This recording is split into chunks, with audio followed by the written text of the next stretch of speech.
In love ako sa'yo noon pa.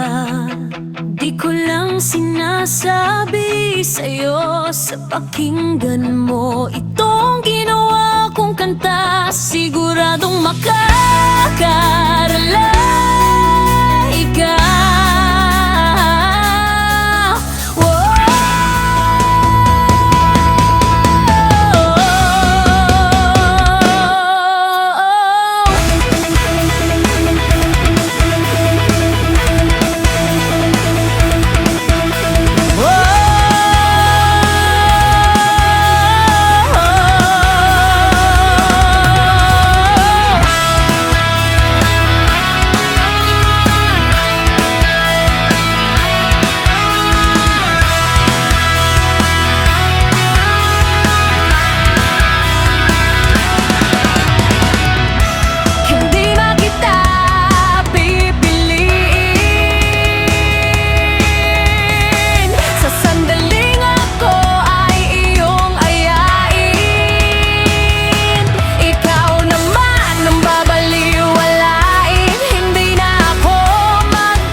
Kapag sinabing magaling, palagi mong pinipresenta ang iba.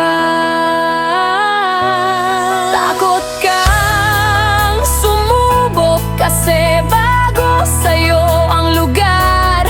Takot kang magkamali dahil hindi ka pamilyar. Pero totoo niyan, mas nakatatakot ang hindi sumugal. Tayaan mo ang sarili kahit hindi ka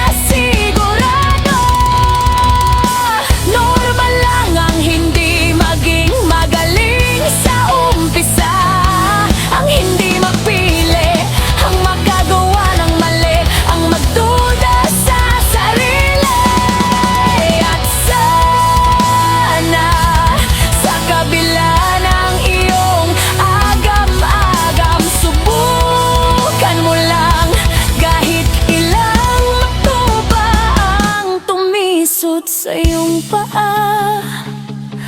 Balang araw, ipagpapasalamat mo rin ang mga pilat, dahil marka ito ng iyong pagsisikap. Sa tuwing makararamdam ka ng takot, doon ka masulubok. Huwag mo nang hintayin na dapat ikaw ang pinakamagaling. Kulang ka sa lakas ng loob, pero kaya mo rin. Hindi ko pa rin tanggap sa tuwing nalalagay ako sa sitwasyong komplikado. Lagi kong naiisip na hindi sana ganito kabigat kung ika'y nandito. Pakiramdam ko talaga pinagdamutan ako ng mundo, dahil kaunting oras lang ang pinahiram nito. Paano kung hindi ka agad nawala? Baka mas magaan, baka yung konseptong pag-iisa hindi ko maramdaman, hindi ko pa rin tanggap. Iba kasi ang sakit kapag langit na ang bumaway, para bang walang gamot na pangpawi. Nasasanay na lang siguro na hindi ka nakikita, ngunit hindi kailanman nalihilom. Pasensya na kung kulang ang iyong pananaw.